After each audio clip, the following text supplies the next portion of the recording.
¿Qué pensarías si te dijera que existe una organización que tiene el único objetivo de crear psicópatas? Así como lo estás escuchando. ¿Pero de qué se trata? ¿Quiénes son? ¿Cómo lo hacen? ¿De verdad todavía existen? ¿Cuál fue el peor acto que cometieron? ¿Cuál era su relación con el Chapo Guzmán y con el Cártel del Golfo? Vamos a darles respuesta a estas preguntas en este video. Esta organización fue considerada como uno de los grupos delictivos más sanguinarios del territorio nacional, y no miento. ¿Te sabes la historia del Z40? El hombre que comía el corazón de sus víctimas. De verdad. Acá te diré por qué lo hacía y todos los detalles. De verdad estaba endemoniado. Así que hoy, en Narcocultura, veremos.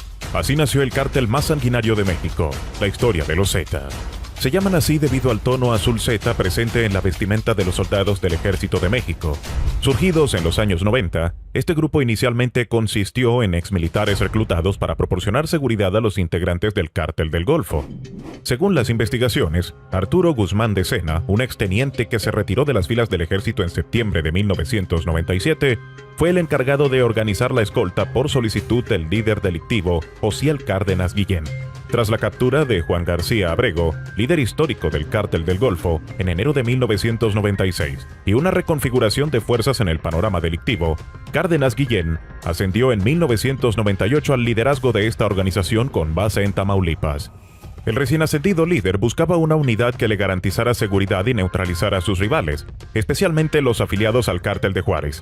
La instrucción para el exmilitar Guzmán de Sena fue precisa. Prefería reclutar únicamente a individuos con experiencia militar. Para el año 1999, alrededor de 40 efectivos de diversas unidades y batallones en todo el país habían abandonado sus filas o desertado del ejército para unirse al grupo por invitación directa de Guzmán de Sena, quien asumió el liderazgo con el alias Z1. Y tenemos los nombres o alias de algunos de estos hombres. Alejandro Lucio Morales, Z2, Heriberto Lascano, Z3 o el Lasca, Rogelio González Pizaña, Z4, Jaime González Durán, Z5 o el Homer, Mateo Díaz López, Z6 o Comandante Mateo, Jesús Enrique Rejón Aguilar, Z7 o el Mamito, Oscar Guerrero Silva, Z8 o el Winnie Pooh, Galindo Mellado Cruz, Z9, Omar Lor Méndez Pitalua, Z10, Flavio Méndez Santiago, Z11, Luis Reyes Enríquez, Z12 o el Rex, Raúl Hernández Barrón, Z13 y Efraín Teodoro Torres, Z14. Dentro de ese grupo de antiguos militares que empleaban sus habilidades castrenses para el negocio del narcotráfico, figuraban hombres extremadamente peligrosos con los que nadie se querría cruzar en la calle. Desde su reclutamiento, estos sicarios demostraron su habilidad militar perpetrando numerosos homicidios y llevando a cabo asaltos a cárceles para liberar a sus aliados, primero en Tamaulipas y luego expandiendo sus operaciones a Nuevo León, Jalisco y Michoacán. Sobre estos crímenes hablaremos más adelante, así que atento. En los inicios de los años 2000, cuando el grupo protagonista de este video surgió como el brazo armado de Osiel Cárdenas Guillén, había poco que los diferenciara de otros grupos delictivos en ese momento. No obstante, desde ese preciso instante, había señales que sugerían que no era una organización ordinaria, eran completamente distintos. Sus vínculos con el ya extinto Grupo Aeromóvil de Fuerzas Especiales del Ejército Mexicano y con la prestigiosa Escuela de las Américas, bajo la operación del Ejército de los Estados Unidos, les otorgaron un elemento diferenciador respecto a otros grupos similares. Irónicamente, este nuevo grupo planteó un reto adicional. Los miembros más capacitados de las Fuerzas Armadas ya no solo enfrentaban dificultades para contener la rápida expansión del narcotráfico en México, sino que también se unían al bando contrario, algo totalmente insólito. Tras la muerte de Guzmán de Sena en 2002 y la captura de Osiel Cárdenas en 2003, los Zetas se encontraban sin líder. Esta ausencia de autoridad provocó la ascensión de Heriberto Lascano como el nuevo líder de la organización. Con el protagonismo de este hombre conoceremos al tipo que se comía el corazón de sus víctimas. Quédate hasta el final para conocer toda la historia. A Lascano se le achaca la ampliación de las actividades de los Zetas. En lugar de centrarse únicamente en eliminar a sus rivales y proteger a los narcotraficantes, los Zetas se involucraron en operaciones en 22 estados mexicanos, incluyendo tráfico y distribución de drogas, secuestros y extorsiones. Durante ese lapso, los Zetas protegieron con todas sus fuerzas la región de Tamaulipas, su base principal, ante las amenazas de Joaquín El Chapo Guzmán y el Cártel de Sinaloa, quienes buscaban quitarles el dominio. Desde ese momento, los Zetas adquirieron una nueva dimensión, convirtiéndose en uno de los grupos delictivos más temidos en todo el territorio nacional. Ahora todo el mundo les tenía miedo, desde sus enemigos narcotraficantes hasta las autoridades. Sin embargo, en 2006, el entonces presidente Felipe Calderón lanzó la campaña contra el narcotráfico. Aunque inicialmente su administración se enfocó en combatir a la familia michoacana, no tardó mucho en que una parte considerable del ejército dirigiera sus esfuerzos hacia los Zetas. Para el término del mandato de Calderón, los funcionarios de seguridad declaraban a los medios que los Zetas eran la máxima preocupación del gobierno. Para el año 2010, habiendo consolidado su presencia en aproximadamente 405 localidades de México, los Zetas rompieron lazos con el Cártel del Golfo y desataron un conflicto que impactó gravemente en todo el estado de Tamaulipas, especialmente en la zona conocida como la Frontera Chica.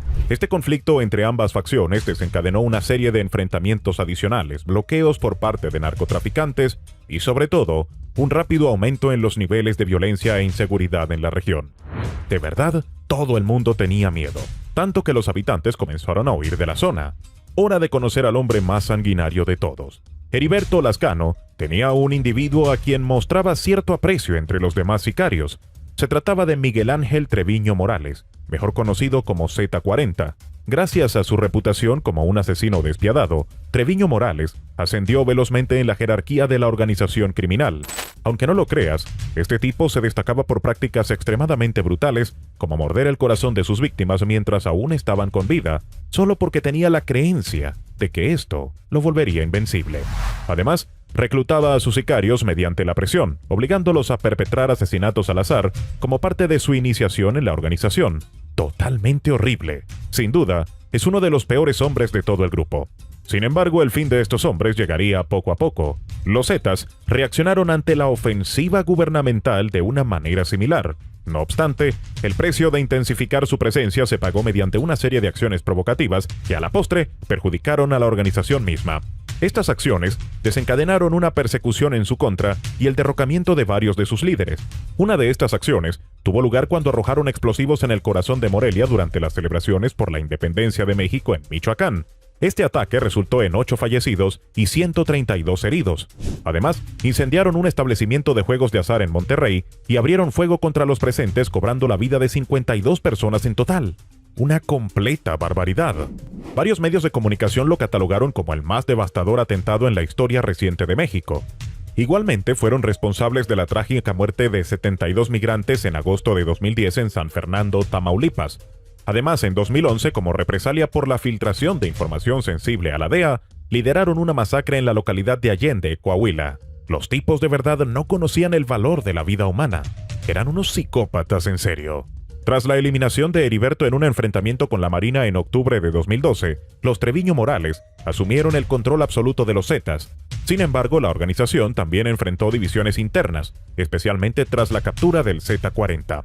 Durante varios años, los Zetas mantuvieron su estructura hasta que exlíderes encarcelados como el Rex y Bravo 01 crearon el Cártel de los Zetas a vieja escuela para desafiar el control de los Treviño Morales.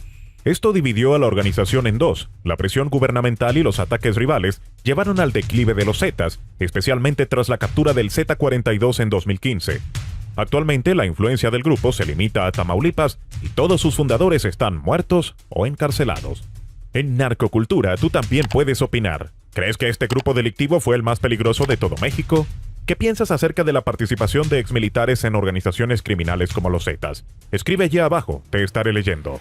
Y este ha sido el video de hoy. Sinceramente espero te haya gustado. Si así fue, activa la campanita de allá abajo para que no te pierdas ninguno de mis videos. ¡Hasta luego!